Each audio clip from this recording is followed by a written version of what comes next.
आज हम बात करेंगे अंतराल के बारे में। मेरे प्यारे बच्चों, अंतराल क्या होता है इसको समझने के लिए बात ये समझें कि अंतराल जो वास्तविक संख्याएं होती हैं उनके उपसमुच्चय का काम करते हैं। तो हम कह सकते हैं कि वास्तविक संख्याओं के जो उपसमुच्चय होते हैं उनको प्रदर्शित करने के लिए हम अंतराल का यूज़ करते हैं। अब जैसे कुछ मैंने अंतराल लिख दिए हैं। ये अंतराल है, एक ओपन इंटरवल होता है, मतलब इंग्लिश में अंतराल को इंटरवल कहते हैं, इस वजह से ये ओपन इंटरवल है। विवर्त अंतराल एक है, क्लोज इंटरवल समवर्त अंतराल, और इसमें आधा खुला आधा बंद होता है, और ऐसे चौथे वाले में भी आधा खुला आधा बंद। तो ये बारी बारी से समझते हैं ये क्या होता है। जब भी कभी ओपन इंटरवल होता है, विवर्त अंतराल होता है, तो ये छोटा ब्रैकेट लगाते हैं, ये वाला छोटा ब्रैकेट लगाते हैं, ब्रैकेट के अंदर ए और बी लिख देते हैं। इसकी मीनिंग होती है इसकी मीनिंग क्या होती है, y इस प्रकार लिया गया है कि y की वैल्यू a से तो बड़ी और b से छोटी। इसका मतलब ना तो a इसमें इंक्लूड है ना b इंक्लूड है, मतलब a से पहले और b से a से पहले का और b से पहले के जो भी नंबर्स होंगे वो इसमें इंक्लूड किए जाएंगे। इसको संख्या रेखा पर इस प्रकार प्रदर्शित किया जाता है। इसको डार्क नहीं करते, इन गोलों को डार्क नहीं करते हैं जब ओपन होता है। जब क्लोज होता है, जब इन दोनों गोलों को डार्क कर देते हैं। जैसे इसमें ये क्लोज था तो इसमें हमने डार्क कर दिया।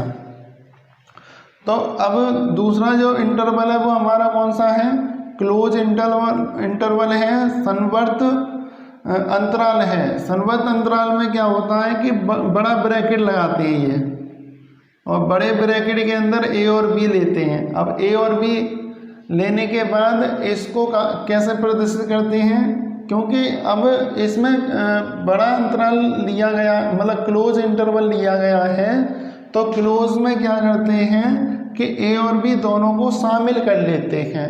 जब शामिल कर लेते हैं तो हम कह सकते हैं कि ए वाई की जो वैल्यू है वो ए से बड़ी भी है और बराबर भी है। इसी प्रकार y की वैल्यू b से छोटी भी है और बराबर भी है। तो इसको संख्या रेखा पर इस प्रकार प्रदर्शित किया जाता है। डार्क डॉट लगा देते हैं, यहाँ पर डार्क लगाने का सेंस होता है कि ये क्लोज है, और इसको ऐसे लिख देते हैं, a और b ये पॉइंट का काम करेंगे। फिर यहाँ पर आप देख पा रहे हैं, एक तो ओपन है, मतलब छोटा ब्रैकेट लगा हुआ है, एक बड़ा ब्रैकेट लगा हुआ है। इसकी मीनिंग ये हुई कि ये ओपन है और ये क्लोज है। तो y की वैल्यू a से तो बड़ी होगी लेकिन बराबर नहीं होगी, जबकि y की वैल्यू b से छोटी भी होगी और बराबर भी होगी। तो इसके लिए संख्या रेखा पर यहाँ पर ये दिखाते हैं, क्योंकि ये ओपन है तो ये ओपन दिखा दिया, ये क्लोज है तो ये क्लोज दिखा दिया। इसी प्रकार इसकी मीनिंग होती है, बड़ा ब्रैकेट है फिर छोटा ब्रैकेट है, तो अब ये बराबर होगा तो y की वैल्यू a के बराबर भी होगी और बड़ी भी होगी, लेकिन b से छोटी होगी, मतलब b इसमें इंक्लूड नहीं करेंगे। तो इसमें b इंक्लूड कर रहे थे, इसमें b इंक्लूड नहीं करेंगे, इसमें a इंक्लूड नहीं कर रहे थे, यहाँ पे a इंक्लूड कर रहे हैं। तो इसका संख्या रेखा पर कैसे दिखाएंगे, ऐसे दिखाएंगे। तो अब बात आती है कि ये जितने भी अंतराल हैं इनकी लंबाइयाँ क्या होती हैं। तो लंबाई जो होती है वो हमेशा ध्यान रखना, इस बी वाले में से ए को घटाने पर हमारी लंबाई प्राप्त हो जाती है। तो लंबाई हमारी प्राप्त होगी बी में से ए घटाने पर, अर्थात बी माइनस ए लंबाई का काम करता है अंतराल की लंबाई का। कोई पूछे कि भाई 3 और 5 है, इसकी लंबाई बताओ, तो आप 5 माइनस 3 बराबर 2 होगी। तो ये बेशक ये छोटा सा टॉपिक लग रहा है आपको, लेकिन काफ़ी इम्पोर्टेंट टॉपिक होता है। तो आप समझ पाए होंगे। अंतराल सभी टाइप के अंतराल हमने लिख दिए हैं, तो एक एक करके सभी के नोट्स बना लें, सभी को लिख लें कॉपी पर, और जब आप प्रश्नावली करने बैठें तो इसी में से क्वेश्चन बन के तैयार हो जाएंगे। तो जैसे मैं कहूँ कि 3 और -3 और 5 को समुच्चय निर्माण विधि में लिखो। चलो जैसा रफ कर देता हूँ, फिर क्वेश्चन लिख देता हूँ।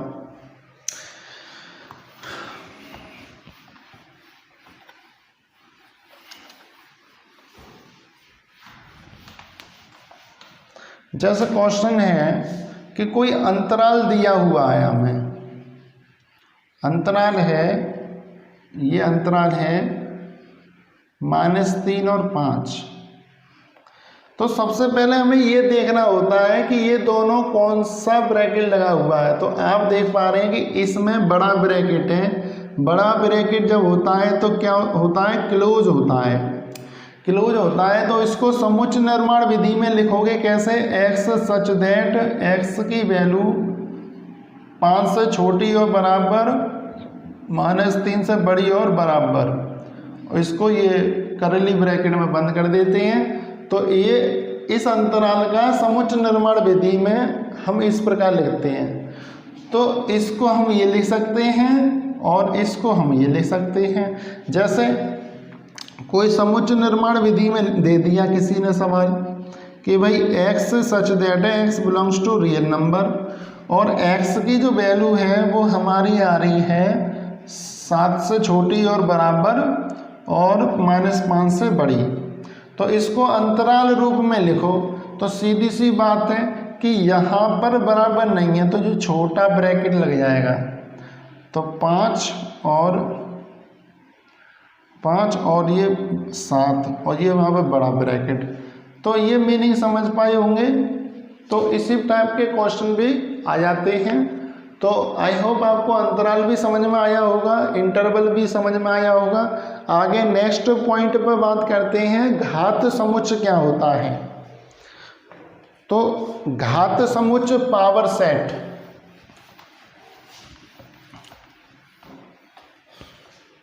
पावर सेट की बात की जाए तो पावर सेट है क्या, घात समुच्चय।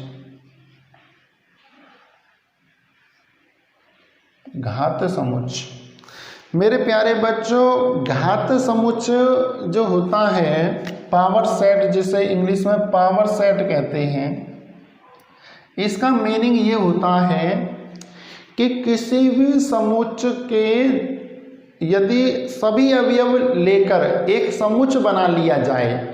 जैसे मेरे पास एक सेट है 1 2, इसके पॉसिबल उपसमुच्चय कौन से होंगे। तो आप कहोगे कि रिक्त समुच्चय भी होगा, 1 भी होगा, 2 भी होगा और 1 2 भी होगा। क्यों, प्रत्येक समुच्चय अपने आप में एक उपसमुच्चय होता है और रिक्त समुच्चय प्रत्येक समुच्चय का एक उपसमुच्चय होता है। और फिर सेपरेटली 1 1 ले लिया, पहले 1 ले लिया, फिर 2 ले लिया, फिर दोनों को ले लिया। इस प्रकार से इसके कितने समुच्चय हुए, उपसमुच्चय हुए, तो 4 उपसमुच्चय हुए। 4 उपसमुच्चयों से एक सेट बना दिया हमने, मतलब इन सभी को एक करली ब्रैकेट में बंद कर दिया। ये जो सेट बना हमारा, इसी को घात समुच्चय कहते हैं। बात समझ आई। तो घात समुच्चय होता क्या है, घात समुच्चय किसी भी समुच्चय के उपसमुच्चयों से बना एक सेट होता है, समुच्चय होता है। तो डेफिनेशन आप लिख सकते हैं, समुच्चय ए के उपसमुच्चय, समुच्चय ए के उपसमुच्चयों के संग्रह को ए का घात समुच्चय, घात समुच्चय कहते हैं। और घात समुच्चय को पावर सेट कहते हैं। इसी वजह से इसे PA, किसे, PA से प्रदर्शित करते हैं। किससे प्रदर्शित करते हैं, PA से प्रदर्शित करते हैं। तो अब PA का प्रत्येक अवयव एक समुच्चय होता है, ये भी बात ध्यान रखना, एक समुच्चय होता है। ये क्वेश्चन आ जाता है कि किस समुच्चय का प्रत्येक अवयव एक समुच्चय का काम करता है, तो वो होता है घात समुच्चय। अब जैसे ए का हमने सभी सेट लिख लिए, उपसमुच्चय सब सेट लिख लिए, तो ये पी ए से रिप्रेजेंट कर देंगे, पी ए बराबर हो गया ये। बात समझ में आई। अब घात समुच्चय को समझने के बाद हम बात करते हैं कि किसी भी समुच्चय में कितने उपसमुच्चय होते हैं। किसी भी समुच्चय में उपसमुच्चयों की संख्या, तो ये नोट करके लिख लेना, n अवयव वाले n अवयव वाले किसी भी समुच्चय में उपसमुच्चयों की संख्या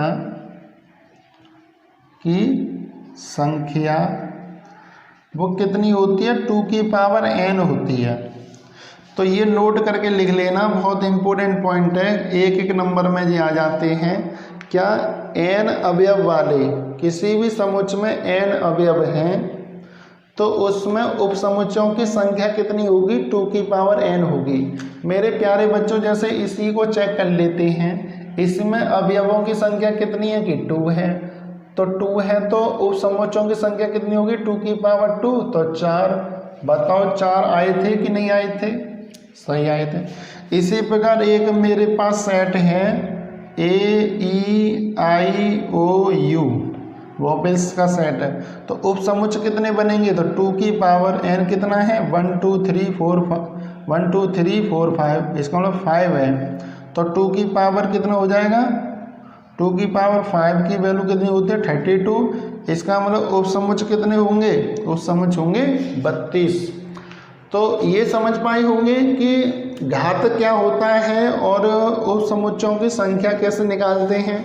इन सभी को निकालने के बाद आगे बढ़ते हैं और हम एक लास्ट टॉपिक करते हैं, यूनिवर्सल सेट।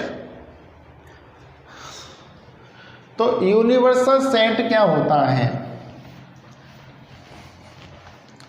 तो यूनिवर्सल सेट को समझने के लिए मैं लिख देता हूं इसकी परिभाषा। एक ऐसा यहाँ पे यूनिवर्सल सेट, इंग्लिश में सार्वत्रिक समुच्चय कहते हैं। तो एक ऐसा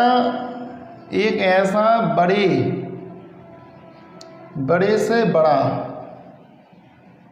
समुच्चय, एक ऐसा बड़े से बड़ा समुच्चय U जिसमें दिया हुआ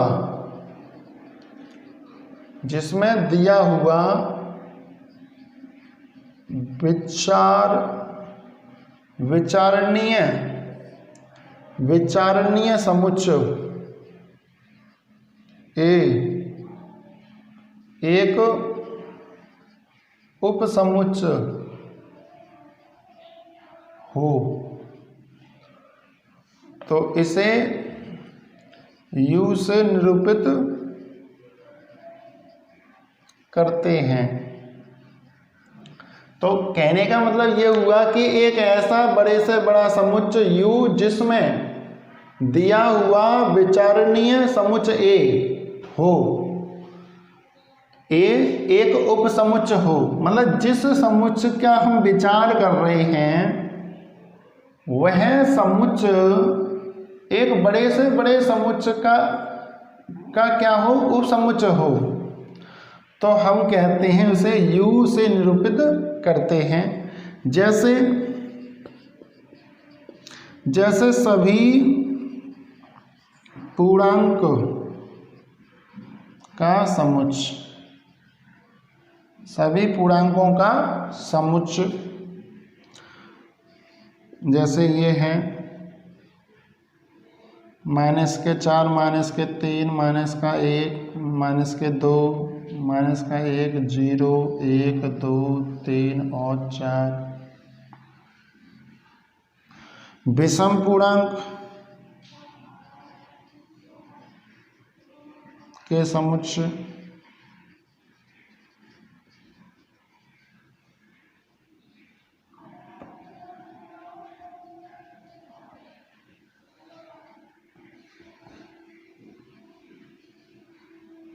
के लिए सार्वत्रिक समुच्चय का काम करता है। तो इस प्रकार हमने यूनिवर्सल समुच्चय के बारे में भी हमने आपको बता दिया है। तो इस टॉपिक में हमने उपसमुच्चय, फिर उचित समुच्चय क्या होता है, अधिसमुच्चय क्या होता है, घात समुच्चय क्या होता है, अंतराल क्या होता है, ये सभी टॉपिक हमने कंप्लीट कर लिए हैं। मेरे प्यारे बच्चों, लगातार आप मेहनत करते रहिए, क्योंकि आप सोचें कि स्कूल जब खुलेंगे जब ही आप स्टडी शुरू करेंगे, तो ये पॉसिबल नहीं है।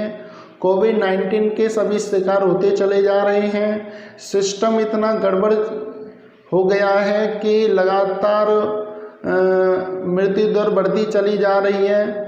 तो आप अपने घर पर ही सुरक्षित रहें, और कोविड-19 से यदि बचना है तो हैंड सैनिटाइज करें अपने आप को, और लगातार स्टडी करते रहें घर पर भी। हाँ, मुझे लगता है कि आप जैसा इन्वायरमेंट आपका स्कूल में होता है वो घर पर नहीं हो सकता, लेकिन मजबूरी है हम सभी की कि स्कूल बंद हैं तो आपको ऑनलाइन ही क्लास देनी पड़ेगी। जैसे ही हमारी लॉकडाउन ख़त्म होगा हम ऑफलाइन क्लास भी शुरू कर देंगे। तो मिलते हैं नेक्स्ट वीडियो में, और वीडियो पसंद आई हो तो चैनल को सब्सक्राइब ज़रूर कर दें। ठीक है, ओके।